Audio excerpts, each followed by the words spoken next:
মই হাতজোৰ কৰি অসমীয়া মানুহক অনুৰোধ কৰিম মাটি বাৰী যাতে অচিনাকি লোকক বিক্ৰী নকৰে। আমাৰ মাটি আমি যি বিক্ৰী কৰিম আমাৰ স্বজাতিত বিক্ৰী কৰিম।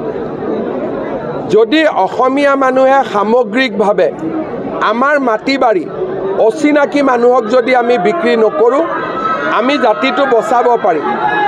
কিন্তু আমি অচিনাকি লোকক মাটি বিক্ৰী কৰি থাকোঁ আৰু জয় আই অসমো কৈ থাকোঁ, দুইটা একেলগে নাযাব।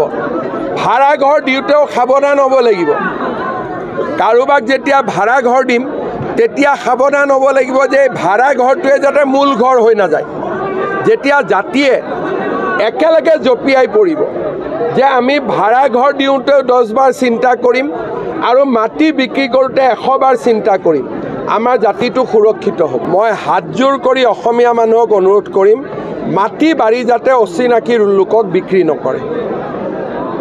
আমাৰ মাটি আমি যি বিক্ৰী কৰিম আমাৰ স্বজাতিত বিক্ৰী কৰিম। যদি অসমীয়া মানুহে সামগ্ৰিকভাৱে আমাৰ মাটি বাৰী অচিনাকি মানুহক যদি আমি বিক্ৰী নকৰোঁ আমি জাতিটো বচাব পাৰিম। কিন্তু আমি অচিনাকি লোকক মাটি বিক্ৰী কৰি থাকোঁ আৰু জয় আই অসমো কৈ থাকোঁ, দুইটা একেলগে নাযাব। ভাড়া ঘৰ দিওঁতেও সাৱধান হ'ব লাগিব।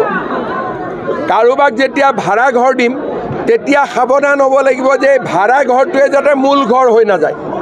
যেতিয়া জাতিয়ে একেলগে জঁপিয়াই পৰিব যে আমি ভাড়া ঘৰ দিওঁতেও 10 বাৰ চিন্তা কৰিম আৰু মাটি বিক্ৰী কৰোঁতে 100 বাৰ চিন্তা কৰিম, আমাৰ জাতিটো সুৰক্ষিত হ'ব। মই হাতজোৰ কৰি অসমীয়া মানুহক অনুৰোধ কৰিম মাটি বাৰী যাতে অচিনাকি লোকক বিক্ৰী নকৰে। আমাৰ মাটি আমি যি বিক্ৰী কৰিম আমাৰ স্বজাতিত বিক্ৰী কৰিম। যদি অসমীয়া মানুহে সামগ্ৰিকভাৱে আমাৰ মাটি বাৰী অচিনাকি মানুহক যদি আমি বিক্ৰী নকৰোঁ আমি জাতিটো বচাব পাৰিম। কিন্তু আমি অচিনাকি লোকক মাটি বিক্ৰী কৰি থাকোঁ আৰু জয় আই অসমো কৈ থাকোঁ, দুইটা একেলগে নাযাব। ভাড়া ঘৰ দিওঁতেও সাৱধান হ'ব লাগিব। কাৰোবাক যেতিয়া ভাড়া ঘৰ দিম তেতিয়া সাৱধান হ'ব লাগিব যে ভাড়া ঘৰটোৱে যাতে মূল ঘৰ হৈ নাযায়।